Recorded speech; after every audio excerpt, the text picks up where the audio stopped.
Sir readymade.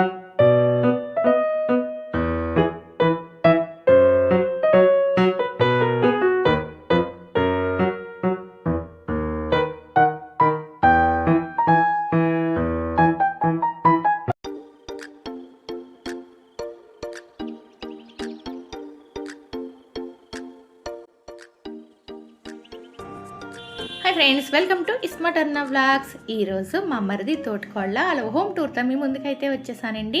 మా మరిది గారి తోటకోళ్ళ వాళ్ళ హౌస్ వార్మింగ్ జరిగి 3 years అయితే అయ్యిందండి. ఇంకా అప్పటి నుంచి వాళ్ళ హౌస్లోకి అయితే వెళ్ళలేదు. అప్పుడు చిన్నగా ఫంక్షన్ చేసుకుని సత్యనారాయణమూర్తి వ్రతం అవి చేయించుకున్నారు.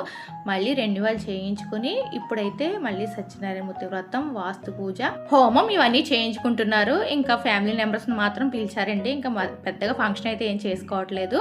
ఇంకా పూజ అంతా జరుగుతుందని చెప్పి మేము కూడా ఊరు వెళ్ళాము. అందుకే ఊరు వెళ్ళిన తర్వాత ఎక్కడికి వెళ్ళాము ఏంటనేది నెక్స్ట్ వీడియోలో చెప్తాను అని చెప్పి లాస్ట్ వీడియోలో చెప్పాను కదా, దీనికోసమే మేమైతే ఊరైతే వచ్చామండి. ఇంకా మా ఇంట్లో ఓన్లీ మా ఫ్యామిలీ మెంబర్స్ మాత్రమే, ఇంకా మా అత్తయ్య గారు, మా ఆడపడుచు, అలాగే మా తోటకోళ్ళు వాళ్ళ చెల్లి గారు, మేము మాత్రమే వెళ్ళాము. ఇంకా పుట్టింటి తరపు వాళ్ళు బట్టలు వేస్తారు కదా, ఇంకా వాళ్ళ చెల్లి అంటే మా తోటకోళ్ళ వాళ్ళ చెల్లి మరిది గారు బట్టలు అయితే ఇస్తున్నారు.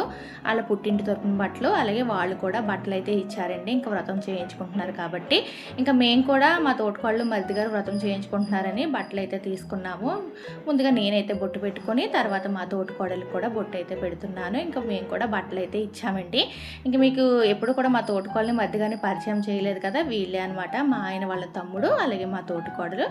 మా తోటకోళ్ళ వాళ్ళ అమ్మాయి వచ్చేసి హాస్టల్లో ఉంటుంది. ఆ అమ్మాయి కూడా చార్టెడ్ అకౌంట్కే ప్రిపేర్ అవుతుందండి. ఇంకా దగ్గరలో ఎగ్జామ్స్ ఉన్నాయని చెప్పి వాళ్ళ అమ్మాయి అయితే రాలేదు. ఇక్కడైతే ముందుగా సత్యనారాయణమూర్తి వ్రతం అయితే స్టార్ట్ చేశారు. ఇంకా ప్రసాదం అయితే చేయమన్నారండి. ఇంకా వ్రతం ఒకవైపు అవుతుంది, నేనైతే ఇంకా సత్యనారాయణమూర్తి ప్రసాదం అయితే ప్రిపేర్ చేస్తున్నాను. ముందుగా ఇక్కడైతే పాలు అది పొంగించారండి. మళ్ళీని అప్పుడు కూడా గృహప్రవేశం టైంలో కూడా పాలు పొంగించారు. మళ్ళీ ఇప్పుడు రెన్యువల్ చేయించుకుని మళ్ళీ ఇప్పుడు ఇక్కడ వాళ్ళు ఉండడానికి వస్తున్నారు కాబట్టి మళ్ళీ పాలు అయితే పొంగించుకుని వ్రతం అయితే చేయించుకుంటున్నారు. ఇప్పుడైతే సత్యనారాయణమూర్తి వ్రతం కథ అయితే స్టార్ట్ అయ్యిందండి. 5 కథలు చదువుతున్నారు. గంధపు చెక్కలు ఎలా అయితే ఉంటాయో మొక్కలు తదాస్తాడు మహానుభావుడు. పొలాలు ఎలా ఉంటాయో గంధపు చెక్క వాసన, సువాస భరితమైనటువంటి పెద్దగా చెక్కల కింద కనబడుతున్నాడు. ఓపంతా కూడా అందరికీ చిన్న పొలాలు కాదు, గంధం వాసన, సింటు వాసన అలా వచ్చేసేది కదా. నాకు కావాలి ఎక్కడ ధనం ఇచ్చి ఆ యొక్క మోగను స్వాధీనం చేసుకున్నాడు. ఆ ధనంతో ఏం చేశాడు? పొలం అనుకున్నవాడు ఈ వ్రతం ఆచరించాడు. బంధువులని సత్యనందిని కాకి పౌర్ణమి రోజున ఈ వ్రతం ఆచరించి భూలోకంలో భోగవాక్యాలను కూడా అనుభవించి సుఖశాంతితో అంత్యమంది భేద బ్రాహ్మణి కట్టిననుకున్నవాడు అంతగే 5 కథలు కూడా చాలా వివరంగా అందరికీ అయితే చెప్పారండి. ఇంకా కథ పూర్తయిన తర్వాత అందరికీ హారతి అయితే ఇచ్చారు. ఇంకా మా మరిది తోటకోళ్ళ వాళ్ళు మా ఊరు దగ్గరలో, అంటే మా ఊరికి ఒక 6 kilometers డిస్టెన్స్లో అయితే ఈ హౌస్ అయితే తీసుకున్నారండి. ఇంకా అక్కడ సత్యనారాయణమూర్తి వ్రతం పూర్తయిన తర్వాత ఇంకొక రూమ్లో ఇక్కడ వాస్తు పూజ అయితే జరుగుతుంది. ఈ లోపు నేను హోమ్ టూర్ అయితే చేసేద్దామని చెప్పి హోమ్ టూర్ అయితే మొదలు పెట్టేశానండి. ఇక్కడ బయట వచ్చేసి ఒక లిఫ్ట్ ఉంటుంది. లిఫ్ట్ ఎదురుగానే వీళ్ళ హౌస్ అయితే ఉంటుంది. ఎదురుగా 2 ఫ్లాట్లు అయితే ఉంటాయి. ఫ్లోర్కి మొత్తం 4 ఫ్లాట్లు అనమాట. ఇది ఎదురుగా ఇక్కడ 2, అటువైపు ఇంకొక 2 ఫ్లాట్లు అయితే ఉంటాయి. బయట కారిడార్ కూడా చాలా ఖాళీగా ఉంది. ఇంక లేట్ చేయకుండా మా తోటకోళ్ళ వాళ్ళ ఇల్లు ఎలా ఉందో చూసేద్దామండి. ఇలా ఎంటర్ అవ్వగానే ముందు హాల్లోకి అయితే వస్తాము. హాల్ అయితే చాలా విశాలంగా బాగుంది. ఇక్కడ మెయిన్ డోర్ పక్కనే టీవీ యూనిట్ అయితే వచ్చిందండి. ఇక్కడ నేను లోపలికి ఎంటర్ అవ్వగానే రైట్ సైడ్ అయితే టీవీ యూనిట్ అయితే ఉంటుంది. మనకి ఇలా డోర్ ఓపెన్ చేయగానే డోర్ పక్కనే ఇక్కడ ఒక విండో అయితే వచ్చింది. విండోకి ఏంటంటే బ్లైండ్స్ అయితే వేయించారండి. బాగున్నాయి. అంటే మా తోటకోళ్ళకి ఇంకా కర్టెన్స్ ఉతుక్కునే పని కూడా లేదు. చక్కగా నీట్గా ఉంది. చూడడానికి కూడా చాలా బాగున్నాయండి. హాల్లో మొత్తం కూడా బ్లైండ్స్ వేయించారు. హాల్లో ఎన్ని బ్లైండ్స్ వేయించారు ఏంటి అనేది అన్నీ చూపిస్తాను. ఇది చాలా బాగుందనమాట. ఒక వుడ్లా అనిపించింది అనమాట. నాకు బాగా నచ్చాయండి ఈ బ్లైండ్స్. అందుకే ప్రతిదీ లాగేసి మీకు చూపిస్తున్నాను. అలాగే హాల్లో సీలింగ్ కూడా చాలా బాగుంది. ఫ్యాన్ మధ్యలో వేశారు కదా షీటు, అదే షీటు గోడకు కూడా వేశారండి. అలాగే ఫ్యాన్ కూడా బాగుంది. మొత్తం హాల్ అయితే ఈ విధంగా ఉంటుంది. నేను ఇప్పుడు ఒక్కొక్కటి చూపించేస్తాను. ఇక్కడ ఆర్చ్ కూడా చాలా బాగా వచ్చిందండి. చాలా బాగా అన్నీ కూడా చూస్ చేసుకుని సెలెక్ట్ చేసుకుని వేయించుకున్నారు. అలాగే హాల్లోనే ఇంకొక వైపు ఇంకొక బ్లైండ్స్ అయితే వచ్చింది. ఇక్కడ అయితే గుర్రాలతో బ్లైండ్స్ అయితే ఉంది. ఇది కూడా ఓపెన్ ఆర్ క్లోజ్ అన్ని కూడా చూపిస్తున్నాను చూడండి. ఇక్కడ గుర్రాలు అయితే వచ్చాయి ఈ బ్లైండ్స్ మీద. అలాగే హాల్లో మనకి ఇలా డోర్ తీయగానే ఎదురుగా అయితే గోడ అయితే కనిపిస్తుందండి. ఇది వచ్చేసి ఫైబర్తో చేయించారట, చాలా బాగుంది. ఇది ఎక్కడో హైదరాబాద్ నుంచి మెటీరియల్ అయితే తీసుకొచ్చి ఇక్కడ చేయించారట. ఈ గోడకి ఇది చూస్తే నాకు థియేటర్లో ఉన్న ఫీలింగ్ అయితే కలిగిందండి, చాలా బాగుంది. ఇంతవరకు నేను ఏ హౌస్కి చూడలేదు. అలాగే పైన లైట్స్ కూడా వచ్చాయి. ఈ లైట్స్ ఎఫెక్ట్ ఈ గోడకి ఈ విధంగా చూస్తే మీకు అనిపిస్తుందా థియేటర్లో ఇలాంటి గోడలు ఉన్నట్టుగా మనకు అనిపిస్తాయి కదా, అలా అనిపిస్తుంది. అలాగే దీంట్లో ఈ గోడకి ఇంకొక మ్యాజిక్ చూపిస్తాను చూడండి. ఇది వచ్చేసి హాల్లోనే అంటే మెయిన్ డోర్కి ఎదురుగానే ఇక్కడ వచ్చేసి బాల్కనీ అయితే ఉంటుందండి, బట్టలు అవి ఆరబెట్టుకోవడానికి. అది డోర్ అనమాట. ఆ డోర్ కూడా తెలియకుండా ఫైబర్తో చేయించిన ఆ మెటీరియల్ అయితే ఆ డోర్కి అయితే వేయించారండి. బాల్కనీ కూడా చాలా ఖాళీగా వచ్చింది. అలాగే మనకి వెలుతురు అంతా కూడా వెంటిలేషన్ అంతా కూడా చాలా బాగుందండి. ఇది బాగుంది కదా, అసలు అది డోర్ అని అది ఓపెన్ చేస్తే కానీ తెలియదు అనమాట. ఇలా హాల్లోంచి ఆ విధంగా బాల్కనీలోకి వెళ్ళొచ్చు. ఇంకా అది డోర్ అని కూడా క్లోజ్ చేసేస్తే ఎవరు కనిపెట్టలేరు. మొత్తం ఇదంతా కూడా వాళ్ళే అనుకుంటారనమాట. అంత బాగా చేయించారండి, నాకైతే బాగా నచ్చింది. ఇంకా హాల్లో వచ్చేసి పార్టేషన్ అయితే చేయించారు. ఇక్కడ వచ్చి ఆర్చ్ వచ్చింది కదా, ఈ ఆర్చ్ పక్కనే మనకి వచ్చేసి దేవుడికి పార్టేషన్ అయితే చేయించారండి. ఇదంతా హాల్లోనే. అలాగే ఆర్చ్ కూడా చాలా బాగుంది. అలాగే దేవుడి రూమ్ కూడా అంటే ఒక కబోర్డ్లా చేయించారండి. ఇదంతా కూడా గ్లాస్తో చేయించారు, చాలా బాగుంది. చూడడానికి చాలా నీట్గా అనిపించింది. ఆ కింద వైట్ కలర్లో కనిపిస్తుంది కదా, అది వచ్చేసి స్టూల్ అనమాట. అది మనం బయటికి లాక్కొని కూర్చుని పూజ అయితే చేసుకోవచ్చండి. ఇక్కడ మధ్యలో వెంకటేశ్వర స్వామి ఫోటో కూడా చాలా నిండుగా అనిపించింది. అయితే మొత్తం అన్నీ ఇంకా దేవుడి ఫొటోస్ అయిన పెట్టిన తర్వాత తీస్తే ఇంకా బాగుండు. ఫొటోస్ అన్నీ కూడా పూజ దగ్గర ఉండిపోవడం. నేను వీడియో తీసే టైంకి పూజా రూమ్లో అయితే ఫొటోస్ ఏం పెట్టలేదండి, అంటే వ్రతం వాస్తు పూజ ఇవన్నీ జరుగుతున్నాయి కదా, అందుకని ఫొటోస్ అన్నీ అక్కడ ఉన్నాయి. అలాగే ఇది వచ్చేసి మనం ఏమైనా నైవేద్యాలు అవి పెట్టుకోవడానికి అది లాక్కుని నైవేద్యాలు అవి పెట్టుకోవచ్చు. కిందిదంతా కూడా స్టోరేజ్ అనమాట. మనం పూజా సామాన్లకు సంబంధించినవన్నీ కూడా స్టోర్ చేసుకోవడానికి ఈ విధంగా ఈ అరలు అయితే కట్టించారండి. చాలా బాగుంది, చాలా నీట్గా ఉందన్నమాట. మనకి చూడడానికి చాలా అందంగా కనిపిస్తుంది. ఒక పూజా రూమ్ లాగే ఉంది, కబోర్డ్ లాగా అయితే ఏమీ అనిపించట్లేదండి, చాలా బాగుంది కదా. అలాగే ఆ పూజా రూమ్ పక్కనే అంటే ఆ కబోర్డు పక్కనే ఇంకొక కిటికీ వచ్చింది, దానికి కూడా అలా నెమలతో వచ్చిన బ్లైండ్స్ అయితే వేయించారు. ఇది కూడా హాల్లోనే అంటే ఎల్ షేప్ వచ్చిందనమాట. హాలు స్ట్రైట్గా వెళ్ళిన తర్వాత మళ్ళీ రైట్ సైడ్ చిన్న ఇలా వాష్ ఏరియా కింద అయితే వచ్చిందండి. దీనికి కూడా వాల్ అయితే చాలా బాగా చేయించారు. ఇది మెటీరియల్ ఏంటనేది చెప్పారు కానీ నాకైతే గుర్తు రావట్లేదు. చాలా బాగుందండి. ఇది కూడా ఈ వాల్ అయితే భలే నచ్చిందనమాట అంతా కూడాను. అలాగే ఇక్కడ వాష్ బేసిన్ వచ్చింది కదా, వాష్ బేసిన్ పైనే ఒక అద్దం వచ్చింది కదా, దాంట్లో ఏంటంటే ఒక బటన్ అయితే ఇచ్చారండి. ఆ బటన్ మనం ప్రెస్ చేస్తే లైటింగ్ వస్తుంది. అది 2-3 సార్లు 2-3 కలర్స్ అయితే చేంజ్ అవుతుంది అలా మనం ఆన్ చేయగానే. అలాగే ఇక్కడ వచ్చేసి వాష్ బేసిన్ పెట్టుకోవడానికి ఇలా వాష్ బేసిన్ అయితే వేయించారు.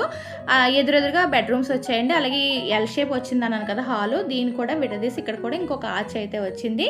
ఈ ఆర్చ్ కూడా చాలా నీట్గా ఉంది. ఇక్కడ వచ్చేసి బుద్ధుడి ఫోటో అయితే వేయించారండి. అలాగే లైట్స్ కూడా పెట్టించడం వల్ల చాలా నీట్గా కనిపిస్తుంది. ఇంకా హాల్లోంచి ఇలా ముందుకు వచ్చేస్తే ఇక్కడ వచ్చేసి కిచెన్ అనమాట. కిచెన్ అంతా కూడా కబోర్డ్స్ ఇవి కూడా బాగున్నాయి, కలర్స్ బాగున్నాయి అనమాట. సెలక్షన్ మరి మా మరిది గారు చేస్తారు, తోటకోడలు చేసింది అనేది నేను అడగలేదు, కానీ కలర్ సెలక్షన్ కూడా చాలా బాగుందండి. మా మరిది గారే చేసుంటారు అనుకుంటున్నాను. ఇక్కడ వచ్చేసి ఇది ఫ్రెష్ చేస్తే మనకి ఓపెన్ అయిపోతుంది, మళ్ళీ ఫ్రెష్ చేస్తే క్లోజ్ అయిపోతుంది అనమాట. ఇంకా దీనికి ఎటువంటి హ్యాండిల్ అయితే లేదు, అందుకే అంత నీట్గా కనిపిస్తుంది.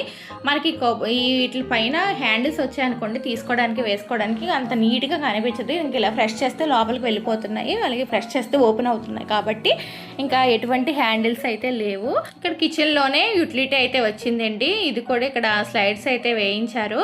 వీళ్ళ ఫ్లాట్ వచ్చేసి 3rd ఫ్లోర్లో అయితే ఉందండి. వెంటిలేషన్ గాలి చాలా బాగా వస్తుంది. అలాగే ఇదంతా వేస్టేజ్ పెట్టుకోవడానికి అన్నీ కూడా స్టోరేజ్ పెట్టుకోవడానికి అన్నీ బాగా వేయించారు. ఇక్కడ వచ్చేసి గ్యాస్ సిలిండర్ పెట్టుకోవడానికి ఈ విధంగా స్టాండ్ అయితే వేయించి పైన ఒక హోల్ అయితే ఉంది కదా, ఆ హోల్లోంచి గ్యాస్ పైప్ లైన్ అయితే వస్తుంది. ఇక్కడ గ్యాస్ సిలిండర్ పెట్టుకోవచ్చు. మనం గ్యాస్ అయిపోయినప్పుడు తీసుకోవడానికి పెట్టుకోవడానికి ఈజీగా ఉంటుందండి. కిచెన్ నుంచి డైరెక్ట్గా బాల్కల్లో గ్యాస్ సిలిండర్ పెట్టుకోవచ్చు. అలాగే ఇందాక నేను బ్లైండ్స్ వచ్చాయని చెప్పాను కదా, అక్కడ ఫోల్డింగ్ టేబుల్ వేయించుకున్నారు, డైనింగ్ టేబుల్ అనమాట. ఇప్పుడు మళ్ళీ హాల్లోకి అయితే వచ్చేసాము. ఇందాక నేను మీకు చూపించాను కదా వాష్ బేసిన్ ఉన్న ఏరియా అని చెప్పి, ఇంకా అక్కడ నుంచి అయితే మళ్ళీ ఎదురెదురుగా బెడ్రూమ్స్ అయితే ఉంటాయండి. ఇప్పుడు వచ్చేసి మాస్టర్ బెడ్రూమ్లోకి అయితే వచ్చేసాము. ఇందాక సత్యనారాయణమూర్తి వ్రతం అంతా కూడా ఈ బెడ్రూమ్లోనే చేయించారు. ఈ బెడ్రూమ్లో నాకైతే చాలా బాగా ఒకటి నచ్చింది, అది ఏంటనేది చూపిస్తాను. ఇక్కడ కిటికీ అయితే వచ్చిందండి. ఇక్కడ వీటికైతే బ్లైండ్స్ ఏమి వేయించలేదు, కర్టెన్స్ అయితే వేయిస్తారట. ఈ ఎండ అనేది ఎక్కువగా వస్తుంది, బ్లైండ్స్ వేయిస్తే కలర్ చేంజ్ అయిపోతాయి అని చెప్పి ఇంకా బ్లైండ్స్ అయితే ఏమి వేయించలేదండి. ఈ బెడ్రూమ్లో వచ్చేసి 2 కిటికీలు వచ్చాయి, అందుకే ఎంత వెలుతురు అయితే కనిపిస్తుంది. చుట్టూ కూడా ఇంకా ఫ్లాట్స్ అపార్ట్మెంట్లు అయితే అవుతున్నాయి అనమాట, అంత ఖాళీగా ఉంది. దానికోసం వెంటిలేషన్ అయితే చాలా బాగా వస్తుందండి. ఇంకా మాస్టర్ బెడ్రూమ్ అయితే ఈ విధంగా ఉంటుంది. మాస్టర్ బెడ్రూమ్లో వచ్చేసి నాకు బాగా నచ్చింది ఒకటి ఉంది అని చెప్పాను కదా, అది ఇదేనండి. ఇది మనం డ్రెస్సింగ్ టేబుల్ లాగా యూజ్ చేసుకోవచ్చు అనమాట. ఇది మనకి చూడడానికి పైకి రాధాకృష్ణుల బొమ్మ అయితే కనిపిస్తుంది కదా, అలాగే ఇది ఓపెన్ చేస్తే లోపల మనం గాజులని మనం ఫ్యాన్సీ ఐటమ్స్ అన్నీ పెట్టుకోవచ్చు అనమాట. ఆడవాళ్ళకి సంబంధించి ఇది బాగా యూజ్ అవుతుందండి. ఇది ఇలా తిప్పితే లోపలికి మళ్ళీ ఆ రాధాకృష్ణుల బొమ్మ అయితే లోపలికి వెళ్ళిపోతుంది. మిర్రర్ అయితే మనకి బయటకు అయితే కనిపిస్తుంది. మనం రెడీ అయ్యే టైంకి మిర్రర్ పెట్టుకుని మనం ఇక్కడ రెడీ అయిపోవచ్చు. అలాగే మనకు సంబంధించినవన్నీ కూడా ఈ కబోర్డ్లో అయితే పెట్టేసుకోవచ్చు. చాలా బాగుంది కదా, అంటే బెడ్రూమ్లో మిర్రర్ ఉండకూడదు అని అంటున్నారని చెప్పి ఇంకా ఈ విధంగా అయితే వేయించారట. మిర్రర్ కనిపించకూడదు అంటున్నారని, ఓన్లీ రెడీ అయినప్పుడు మాత్రం ఆ మిర్రర్ తిప్పుకుని మనం రెడీ అయిపోయి తర్వాత మళ్ళీ అది ఇలా తిప్పేస్తే మనకి పైకి ఇలా రాధాకృష్ణుల బొమ్మ అయితే కనిపిస్తుందండి. ఇది చాలా బాగా ఆలోచించి పెట్టారు అనేసి అనిపించింది. అలాగే ఈ కబోర్డ్ కూడా చాలా బాగుంది. ఇలా ఇలా జరుపుకోవడానికి పెట్టాంచారేంటి, ఎందుకంటే ఓపెన్ చేస్తే మళ్ళీ మంచం పెట్టాలి కదా, అంత ప్లేస్ సరిపోదు అని చెప్పి ఇలా జరుపుకుంటే అవి అలా పక్క వెళ్ళిపోతాయి. అలాగే ఇటువైపున వచ్చేసి లోపల బీరువా పెట్టుకోవడానికి ఇంకా ర్యాక్స్ ఏమి వేయించలేదు. ఇంకా లోపల బీరువా అయితే పెట్టేసుకుని ఇది అయితే క్లోజ్ చేయించేసుకుంటే మనకి బీరువా కూడా బయటకైతే ఏం కనిపించదు అనమాట. ఈ ర్యాక్స్లో ఈ కబోర్డ్లోకి అయితే వెళ్ళిపోతుంది. ఈ కబోర్డ్స్కి వేయించిన కలర్ కూడా బాగుంది, అంటే షీట్ కలర్ కూడా బాగుంది. ఆ పైన అంటించారు కదా, అవి కూడా చాలా బాగా సెలెక్ట్ చేశారు. అలాగే సీలింగ్ వచ్చేసి ఈ విధంగా అయితే ఉంటుందండి. ఇంకా బెడ్రూమ్లోనే అటాచ్డ్ బాత్రూమ్ అనమాట, 2 బెడ్రూమ్లో అలాగే బాత్రూమ్స్ అయితే వచ్చాయి. ఏంటి బాత్రూమ్ చూపిస్తున్నాను అనుకోకండి, బాత్రూమ్ చూడగానే నేనైతే ఆశ్చర్యపోయాను. ఎందుకంటే బాత్రూంలో వచ్చేసి ఫ్యాన్ అయితే ఉంది. ఏంటి ఉడికొస్తుందనే ఫ్యాన్ వేయించుకున్నారా అని చెప్పి నేను చూడగానే నవ్వుతే, కాదంటండి ఆ బాత్రూమ్ ఎప్పుడు తడిగా లేకుండా ఫ్యాన్ వేస్తే తొందరగా బాత్రూమ్ ఆరిపోతుంది అని చెప్పి ఆ ప్లాన్తో ఫ్యాన్ అయితే వేయించుకున్నారంటే. అడ్జస్టబుల్ ఫ్యాన్ కూడా ఉందండి, అయినా తొందరగా బాత్రూమ్ ఆరిపోతుందని చెప్పి ఆ విధంగా ఫ్యాన్ అయితే వేయించారట. ఇది వచ్చేసి చిల్డ్రన్ బెడ్రూమ్ అండి. చిల్డ్రన్ బెడ్రూమ్లో కూడా అటాచ్డ్ బాత్రూమే వచ్చింది. చిల్డ్రన్ బెడ్రూమ్లో ఏంటంటే మళ్ళీ వాస్తు పూజ అయితే చేస్తున్నారు. ఇంకా చిల్డ్రన్ బెడ్రూమ్ మొత్తం ఈ విధంగా ఉంటుంది. చిల్డ్రన్ బెడ్రూమ్లో వచ్చేసి వాస్తు పూజ, అలాగే ఇక్కడ విఘ్నేశ్వరుడికి అభిషేకం అయితే చేస్తున్నారండి. ఇంకా మార్నింగ్ అంటే తెల్లవారుజాము 4:30కి ఇక్కడ పాలు పొంగించడం అయితే స్టార్ట్ చేస్తే మధ్యాహ్నం వరకు పూజలే సరిపోయాయి. ఇంకా మళ్ళీ హోమం ఉంది అని చెప్పారు. హోమంలోకి ఉండ్రాళ్ళు అయితే చేయమన్నారు, 108 ఉండ్రాళ్ళు. అంటే నేను మా వారే కాదండి, మిగిలిన వాళ్ళు కూడా చేశారు. ఇంకా అందరూ వీడియోలో కనపడడానికి ఇష్టపడరు కాబట్టి మేము మాత్రం వీడియో తీయించుకుంటున్నాము. ఇంకా అందరం కలిపి 108 ఉండ్రాళ్ళు అయితే చేసాము. తర్వాత ఇక్కడ హోమం కోసమని నిప్పు అయితే రెడీ చేస్తున్నారండి. మనం డైరెక్ట్గా అగ్గిపెట్టి వేసి ఆ నిప్పునైతే ముట్టించకూడదంట. ఈ విధంగా వీళ్ళు ఒక కర్ర ఉంది కదా, ఆ కర్రకి తాడు కట్టి అటు ఇటు స్పీడ్గా అంటే అప్పుడు నిప్పు అయితే పుట్టిందండి. అలా నిప్పు పుట్టించి దాంతోనే హోమం అయితే చేయించాలట. మా గృహప్రవేశం టైంలో కూడా ఇదే విధంగా నిప్పు అయితే పుట్టించారండి. అదే నిప్పుతో హోమాన్ని అయితే వెలిగించారు.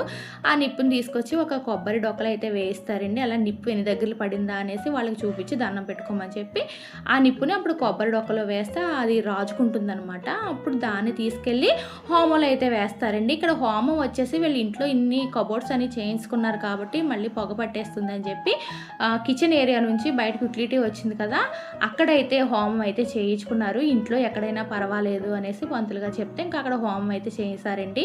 ఇంకా హోమం పూజా కార్యక్రమాలు అన్నీ పూర్తయిన తర్వాత ఆడబడుచు చేత వీళ్ళకైతే హారతి అయితే ఇప్పించారు. ఇంకా హారతి అంతా పూర్తయిన తర్వాత పునః పూజ అయితే చేసి వేద ఆశీర్వచనం అయితే ఇచ్చారండి. వేద ఆశీర్వచనం ఇచ్చిన తర్వాత ఇక్కడ కలశ స్థాపన చేశారు కదా, ఆ కలశాన్ని దంపతులు ఇద్దరిని తల మీద పెట్టుకోమన్నారు. అలాగే వాళ్ళ అబ్బాయిని కూడా తల మీద పెట్టుకోమని తర్వాత వాళ్ళు ఏంటంటే వీళ్ళకి వేద ఆశీర్వచనం అయితే ఇచ్చారండి. ఈ విధంగా పూజలు అయితే ఇంకా పూర్తయ్యాయి. మధ్యాహ్నం అయింది పూజలు పూర్తయ్యేసరికి. అప్పుడు వచ్చేసి మళ్ళీ భోజనాలు అయితే వచ్చాయండి. ఎంత పెద్ద క్యారేజ్ ఉందో చూడండి. ఒక 20 మెంబర్స్కి అయితే భోజనాలు బుక్ చేశారంట. అంటే మొత్తం మా ఫ్యామిలీ మెంబర్సే కదా, మా మధ్యగా ఫ్రెండ్స్ అయితే ఒక 4-5 వచ్చారు. ఇంకా దానికోసం ఫుడ్ అయితే బయట నుంచి తెప్పించారండి. క్యారేజ్ ఎత్తుదామని ట్రై చేస్తాను, చాలా బరువుగా అనిపించింది. ఇంకా మా భోజనాల్లో ఏమేమి వెరైటీస్ ఉన్నాయో చూపించేస్తాను, చూసేయండి.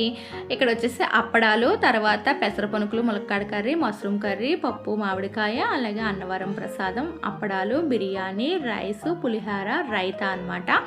ఈ వెరైటీస్తో మధ్యాహ్నం మా లంచ్ అయితే పూర్తయిందండి. ఇంకా భోజనాలు ఏంటంటే సాంప్రదాయ పద్ధతులు, అంటే అరిటాకులో భోజనాలు అయితే వడ్డించారు. ఇంకా ఎక్కువ మంది జనం అయితే ఇప్పుడు అరిటాకుల్లో భోజనాలు వడ్డించడం కూడా అవ్వట్లేదు కదా, అందుకే మేమే మేమే కాబట్టి అందరం కూడా కూర్చుని చక్కగా అరిటాకులో భోజనాలు అయితే చేసామండి. ఇదేనండి మా తోటికోళ్ళ వాళ్ళ హోమ్ టూర్. ఈ హోమ్లో మీకు ఏది నచ్చింది అనేది నాకు కామెంట్ చేయడం మాత్రం మర్చిపోకండి. అలాగే ఇంకా 4 అయ్యే వరకు అక్కడ కూర్చుని అక్కడ నుంచి బయలుదేరి మళ్ళీ మేము వేరే దగ్గరికి అయితే వెళ్ళాము. ఎక్కడికి వెళ్ళాము ఏంటనేది నెక్స్ట్ వీడియోలో మీతో షేర్ చేసుకుంటాను.